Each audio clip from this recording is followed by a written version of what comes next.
Hey y'all, it's Amanda, the marketing mama for all things real estate. And yay, we're finally on the last step of our daily agent to-do list, my Millionaire Maker checklist, which is your post-show or post-game recap.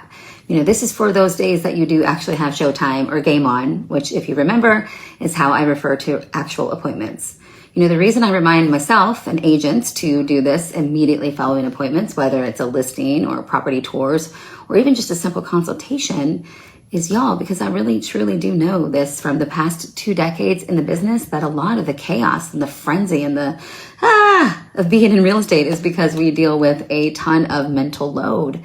We deal with the what's next of it all and don't always know what's next because a lot of things are out of our hands until they are, right? It can be overwhelming. And as I became accustomed to running a $20 to $30 million pipeline, I had all these clients I was juggling. And so I found one of the best ways to really keep my head on straight was to do the whole job so that I could have a whole life. Meaning that I wasn't out there just wondering what was that thing about that property I was supposed to send to Mrs. Smith, or what was that top priority thing that Mr. Palmer wanted me to do? You know the drill, right? Well, here's how you do it. And I'll be specific to buyers in this case, which is actually also a part of my show and sell buyer method, but that's a video for another day.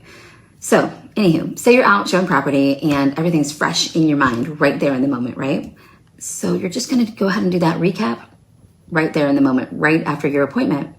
This is not only so that you can sharpen your skills, but also that you can show that buyer, you don't miss a beat, you got it together. You're a professional and you don't do this for practice. Honestly, they can really trust that they are in great hands because you show them that your hands are all over it immediately.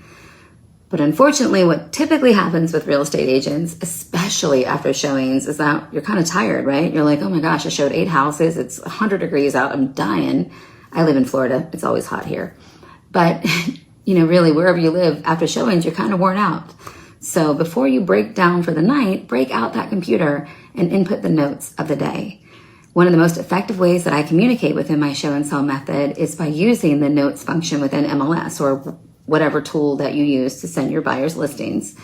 These are notes that can be shared back and forth. I found this to be super effective because it reminds your client that you absolutely know what the heck is going on, but it also helps them realize what they've seen because it can get overwhelming for them as well.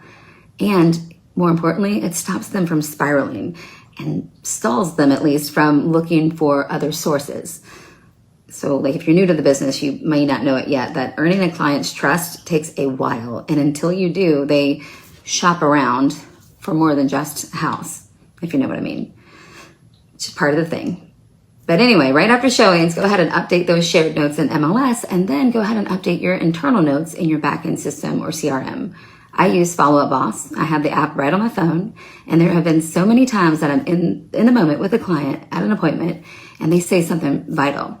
And I just open my phone, and I hit the plus sign, and I add that little note, and it has truly saved myself and my team so much time. And we're in the moment with them, but then we're also able to do our whole job, again, so that we can live our whole life. Now, this step, again, is only for those days that you have actual appointments. And I guarantee you it's a surefire way to combat any analysis paralysis, to get unstuck and get going, and to always be progressing the ball with your clients. Guys, I did this with an Excel spreadsheet. So however you feel comfortable doing it, just do it, because this is way better than struggling with the mental load of what's next and did I forget something? Because honestly, it starts to get really heavy. And we want it to be light. We want it to be fun, right? I'm so passionate about helping you sell more real estate, but also to help you have more fun doing it, because if it's not fun, then why are we doing it, right? So for more tips and a lot more fun, please check out our weekly podcast, The Crazy Agent Dinner Party. It's linked below. It is part group therapy, part inspiration, and entirely for you real estate agents to help you sell more real estate and hopefully help you have way more fun doing it. Now go out there and make your mama proud.